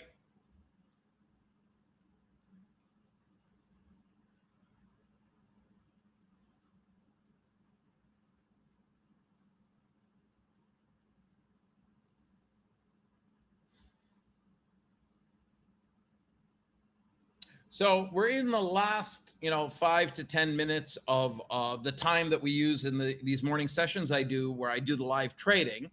And the last trade was a nice, profitable one. Took a little push up. I think it was done right around here. Let me take you back to the 1-minute chart. Right around here, right? And then we had a little pullback, and we're bouncing up again. So if I want to understand the center of mass of all of these highs, are we back testing that center of mass? I can deconstruct the chart further here and get a little more nitty gritty with you. I can just simply right click on the screen over here. I can go over to my drawing tools, go over to measuring tools, and grab my volume profile tool. So overlaid on top of the indications, I can start to assess where the center of mass is. So I'm going to start the volume profile exercise roughly around the time where the market started to go into sideways oscillative mode, which I'd have to say is really here, and then drag that out to kind of now. And you can see the gray bars that just came up on the screen. That all that does is it tells you where contracts, how many contracts exchange hands at what price level. But then there's this red line that comes with it. You can see it right there. That's the volume point of control. It's sitting at around 30,025 points. So now a trader that sees it being breached to the downside can be more excited about a short. If it tests it and it bounced back up off of it, can be more excited about a long. And right now it's in, we're looking at a 1-minute chart. We've breached the volume point of control line starting from roughly 10:12 a.m. Eastern time, but we're still in a buy signal state on a 1-minute chart. The buy signal is not gone. So that math has not turned sour to support it unraveling. We're testing rising support. We breached and closed below the volume point of control since 10:12 a.m. We did that on the last 1 minute bar. We're below it again on this bar. If we come down below the bottom of this 3-line channel, which is called the MSR channel, moving support and resistance, there is a scalpable short there. I don't think I'm going to take it because I'm in a profit positive position. Last trade was lovely as well. So I'm probably just going to wait for better trading pasture. And truth be told, you've got this very mixed market position here, right? You've got metals not really giving the market a good enough reason for up. You've got choppy sideways action for some of the major cyclical sectors within the S&Ps. Volatility is not up. We don't have a full tank of bearish fuel for the market to break down. We've got more bullish fuel actually in the tank at a market level. And you've had this very choppy, sloppy sideways action.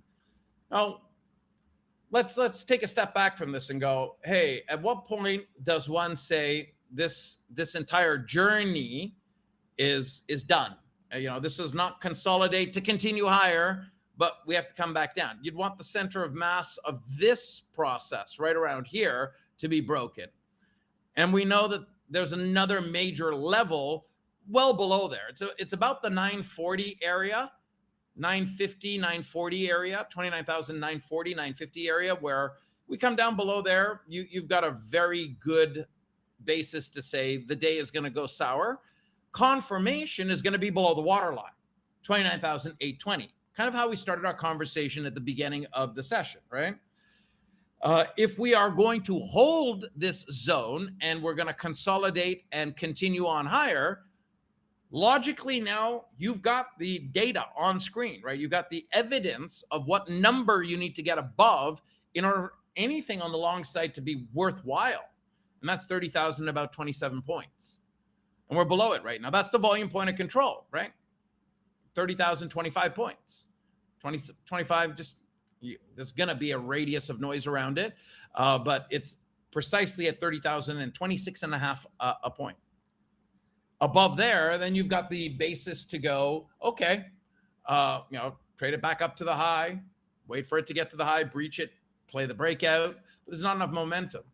If we're staying below it, the risk is down to 29,990 from where we sit right now, because we breached the bottom of the MSR channel. If we come down to 990 and breach that level, we've already done the work.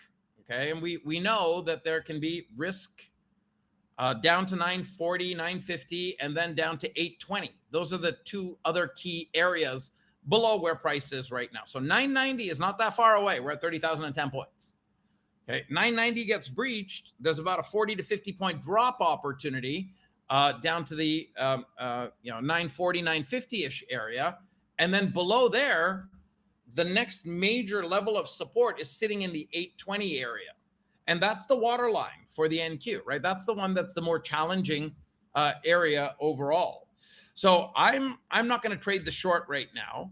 I think that we're seeing end of hour mechanics, end of Eurozone mechanics, perhaps influencing the direction, but we have not really broken down here. We've just come down to the bottom of the sideways range. And you can see the bar that we're on right now is trying to lift it back up. So yeah, no trade here for me, but it's been a good morning. I hope folks caught something on your side that was good. You let me know, with a lucky number 7 in the chat, if you're able to make it out alive this morning. I hope you were. I have been. And look, hey, it looks good. Amazing. Happy to hear that, folks. That's great. And for folks who are shorting the breach of 990, okay, wait for the 1 minute bar to close below it, would be my thought, because we are still in a buy signal state on a 5 minute chart, and the 1 hour chart is still in a buy signal state tentatively. Now, the triple S slow momentum line is not fully turned up yet, but it's in the running to do so. So it kind of contraindicates for a short, right? One wants to be careful and really not see what they want, but see what's actually there. We're in a sideways range, slower market. We're bouncing off the bottom of the range. We get back above 30,000 in about 25, 30 points. Long side trades are going to work out more so. And they're, here's the living proof, right? It threatens the break, but it didn't break down. All right. So I'm going to do a pause right now, folks. We'll take a 5-minute or so break. I'll be back at around 11:05 a.m. Eastern time. We'll give you some time to get a little breather, and then we can do a little review of where things, may be going in this market overall, some of the data points that are coming out, and answer your questions or your analytical requests. All of that stuff will be there. I'm going to pause my camera. Obviously, it seems to be having some issues, so my apologies on that. So I'll just put up the little slide of my head there. And I'm going to take a little pause now. So folks will go on break until 11:05 a.m. Eastern time. I'll put a little banner up on the screen to indicate that as well. And we'll see you back here very shortly. Have your questions ready. Have your requests ready. I'm going to try to field them as we come back. So stay tuned for more back here at 11:05.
All right, folks, I'm back here with you.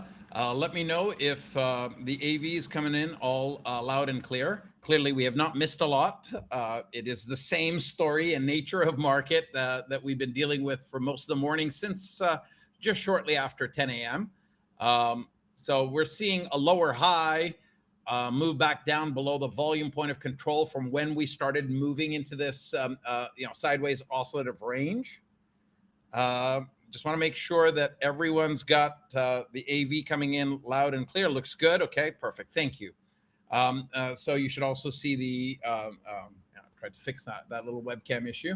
Okay, let's go on and see if we've got some questions here that I can answer and or maybe a trade that I could fire off because we didn't really have a whole bunch of opportunity from a trading standpoint to execute a whole bunch of trades, but you did see a few really profitable ones, including the last one that was done on a little poke up higher, which ended up delivering about $170 odd for the NQ on a trade, on a one contract trade that lasted less than 30 seconds, more than 20. Now, what am I seeing? I've got the ES and NQ both weakening.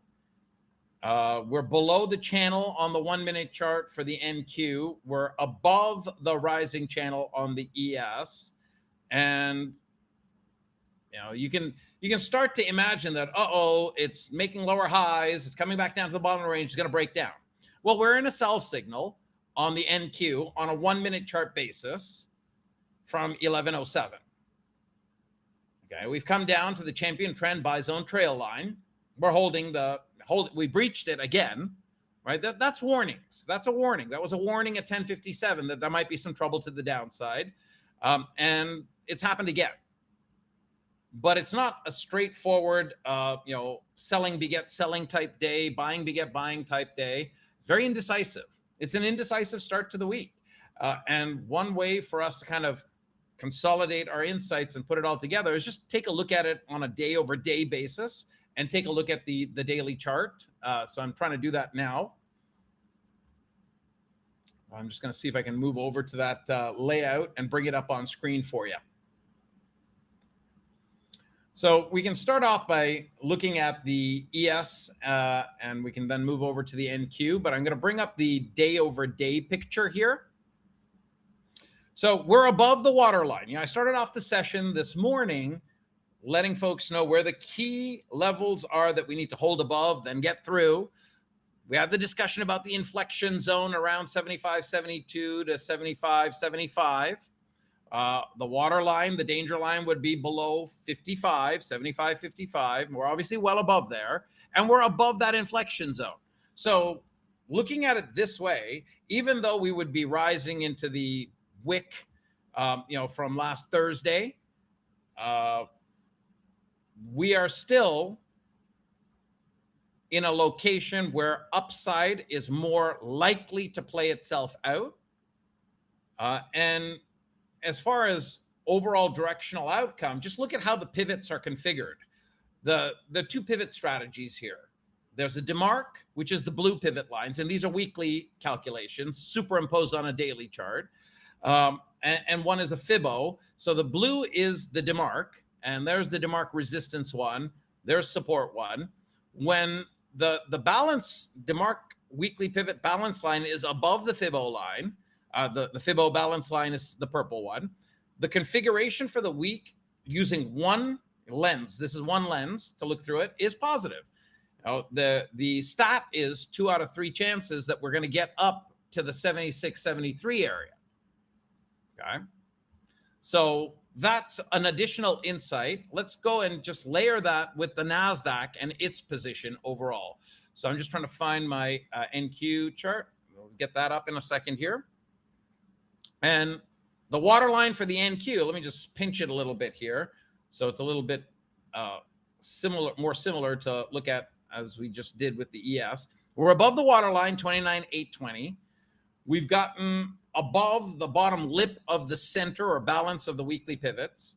We've moved into a little bulkhead of volume profile resistance. We're trying to poke through now and really, we haven't reached it yet, but getting up to the 30,100 marker, 93, 100, the top top band over here of the center range of the weekly pivots can open the door for more. But the number is really sitting here, which I quoted earlier. It's around the 30,130 to 140-ish area. Above there, it really opens up more upside potential. Below, where can there be problems for the NQ? So right now we're seeing a little bit of erosion, right? We're at 29,980, 990. 990 is a number, 940 is the number, and then 820 is a number. Okay, so 990 is what we're trifling with right now to see if it holds. 940, which is above the pivot level, is more of the dangerous number to come down below. It would imply that we break the bottom lip of the center or balance area of the weekly pivot range, and then comes the water line of 820. Are there minor levels along the way? Yeah, I'm sure. But you're not in a day. If we take the big picture look at the market overall, what kind of a market is this? So similarities, since 10 a.m., sideways range, a little choppy, leaning to the downside now. Sideways range since early May, right? We can use hindsight to help us understand that we're in a sideways range. Now, if you look at it closer, you'll see that we've got falling tops, rising bottoms. This is a coil, right? It's coiling in, and we're getting closer and closer to the apex of the coil. Breaking that on the upside, there are some measurements we can actually use from chart pattern theory as far as where we could go higher, where we could go lower. Effectively, we could take the distance from about 31,100 down to right over here, 28,500. And we can use that as a ruler, at the point of which the coil breaks, breakout projection, we'll project that range to the upside, break down, we project it to the downside. But I don't want to, set expectations at this stage. That's just one way that we can look at it. So my thrust of this part of the conversation, the lessons we've learned, is we're in a choppy, range-bound, indecisive market that's moved a little slower, but the big picture here is a coil.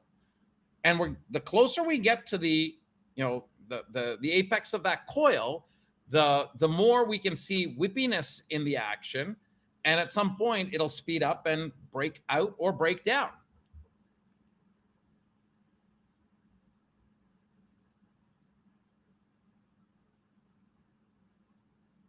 So right now, I think what I'm going to do is I'm going to turn my attention to the chats because I have not been looking at them close enough. So let me do that right now.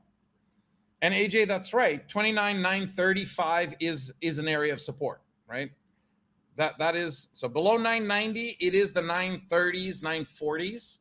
And then below there, the bigger line is this water line that I have, right there, center of your screen, which is a volume point of control line from a couple of time frames. Right, actually a few. You've got a few volume profile histograms nested based on important cutoff moments. One is May the 6th. One is right there, the 13th of May. Another one starts on the 11th of June. And they all kind of layer on right in this territory. So it's an important area for those that are in from below it. They probably want to sell if it comes back down. And those that are shorting from above it, there's not as much sitting on the market to pressure it down just yet. But more would want to come in below there. So right now, don't see what's not there. I see a market that's coming into the tip of a spear, right? It's a coil or a pennant formation, however you want to think about it. And we have not elected a breakout or a breakdown. So is that similar on the ES? Let's go look at that as well. And the answer is yeah. Have we broken out above the top of the coil here? Potentially, right? We've flirted with it here and here. Like you can just draw a trend line, or if you see it visually, just do it that way. But I can just simply draw a trend formation. And you can see that we're above the top. We can draw the bottom in as well. So is the primary market, which is the more balanced market, the S&Ps, giving us a leading indication for where this market can go? I think it is. Right? I think that we may end up seeing this the breakout of the coil to the upside on the NQ as well. I don't think we're necessarily going to stay above the entire week, but my projection would be an attempt to get up to that DeMarc resistance 1 line on the ES, which is in the 7670s. And then on the NQ, similar type of action, right? The idea would be attempt to get up there. I'd like to see a little bit more distance above the top of the coil for the ES, and I'd like to see the NQ really make it, it's hard to want to trade it on the insight that it's breaking to the upside until we actually see it above the last major high. But I think that, somewhere above 30,140, 30,150, somewhere in that area, it should get going, towards this bulkhead of resistance. Right? There's a vacuum in the volume profile area there that should suck price up. But right now, that's not what's happening. Right now, we're in a bit of a sell signal status on a 1-minute chart for the ES, for the NQ.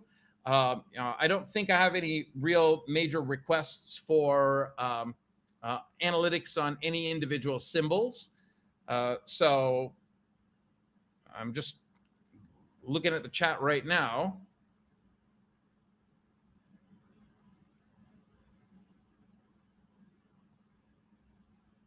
So that's a great question. So,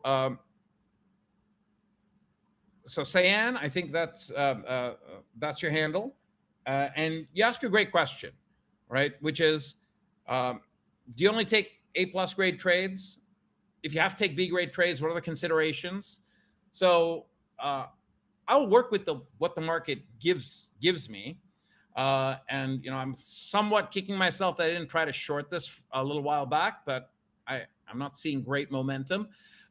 B grade trades, I have a scale that goes from C- all the way to A+. And my grading criteria operates on the basis of alignment on signals between the 5-minute chart and the 1-hour chart.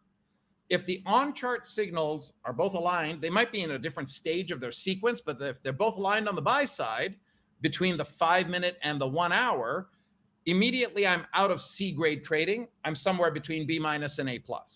Then the other considerations are the nature of the signal, the nature of the higher time frame signals as well, and then we can get to a grade. But the idea is, if you're looking for a A+ grade trade, just like in life, there's very few perfect moments.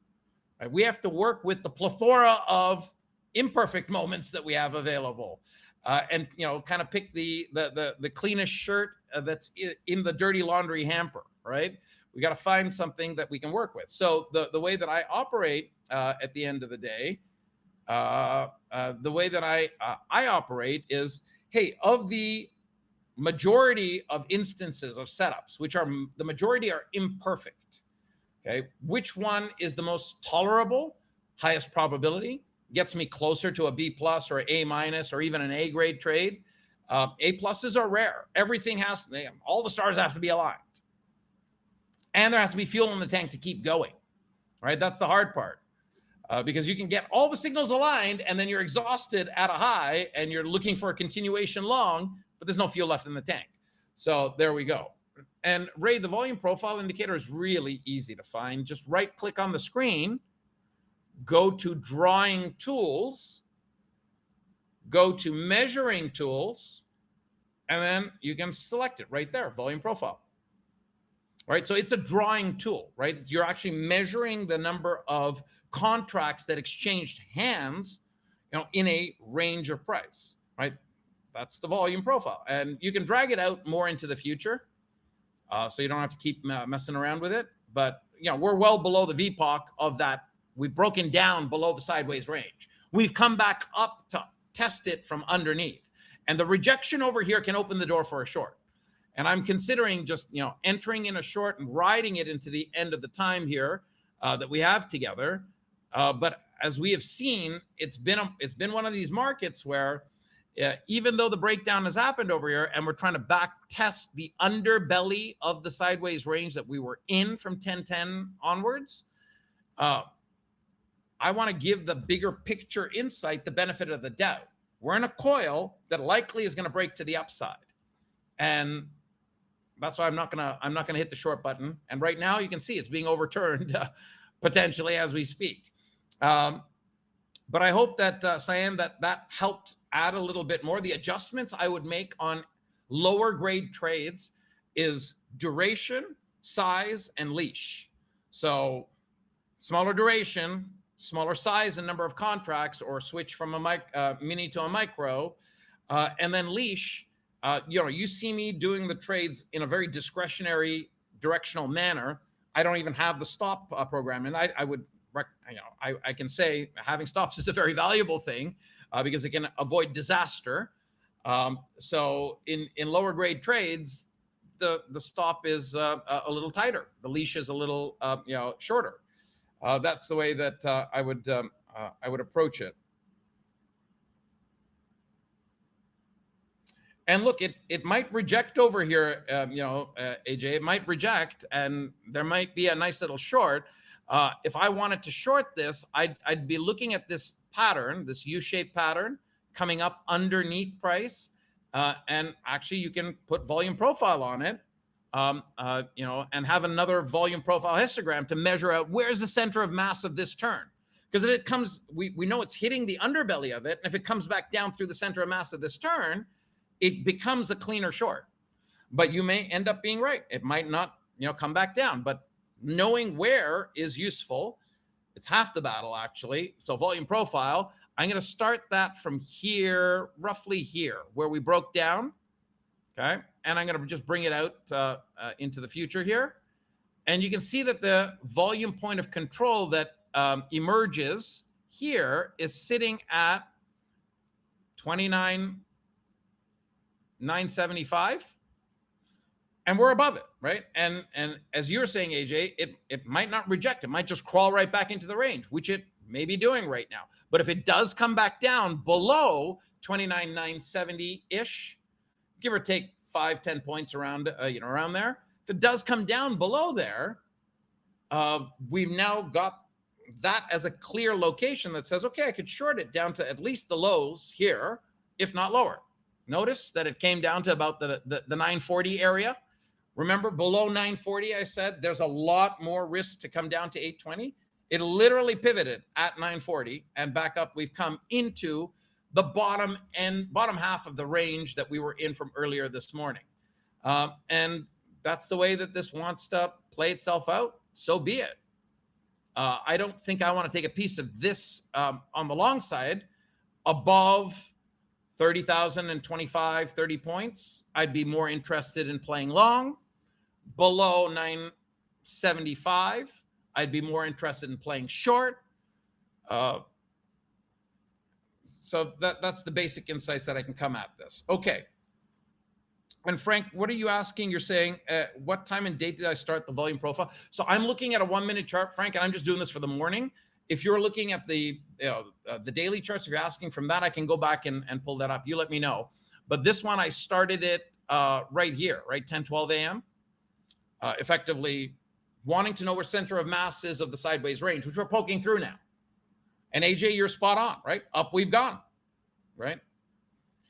If we're above 30,000 and 25 odd points, long side trades are more likely going to work out. The bigger picture insight is the market has a better than fair chance to bust up above the coiling action that we're seeing. It's got a better than fair chance for that. Just basic pattern says that, and the intermarket behavior says that. The ES is above the diagonal of falling highs, right? It's above that marker. Now, we still have not taken out last week's range high, okay, but that's not very far away, right? We're within spitting distance of it right now. You get above the 7,600, 75, 95 marker, and we're at 85 right now. that is a signal for continuation. Now, it doesn't have to be direct, but it's likely going to continue. So the thought process that I'd operate off of is, hey, the ES is giving me an indication that that we want to come back up, not only to last week's highs, but prior highs, maybe all-time highs, right? The NASDAQ, which was the more damaged market, as so many folks were, selling off and we were seeing such volatile, disjointed behavior in the Mag 7 stocks. They started calling them the Drag 7 instead of the Mag 7. It's still in the coil, as we saw. Like, it's not going to break out above the top of the coil until it's somewhere in this territory at a minimum, 30,300, give or take 25 points on either side of that line. That would be the area where you can kind of connect some highs, the falling highs, and see it breaking out of the coil. But as of right now, the bias is for us to come up there and try to break that. The ES gives us that. There's a lot of other features and factors, like things that the market's linked to, that can also give us insight. Like, you've got a very big, expensive US dollar, and a weakening dollar, strengthening euro may become a very helpful tailwind to the market. I don't think we're there yet, but just the basis of how beaten down the euro has gotten, and the fact that it's trying to get up off the floor, and vice versa for the dollar, how stretched it's got up into major resistance, and more likely that it's going to have challenges to keep being bid up. And that might be a turn that's important to watch as you move through the week. So watch the euro. You can watch 6E euro futures, and you see it coming up above 1.15. The euro is alive. We're probably going to break the downtrend channel if we can attain 1.15 or higher. And that should be a tailwind for equities overall. And there you have it. That's my last word. We're at the end of our time. I hope it went well for you. Let me know if you enjoyed your time this market morning. I'm bugging out. It's time for others to come in. Have a wonderful rest of your day, folks. Bye for now, all.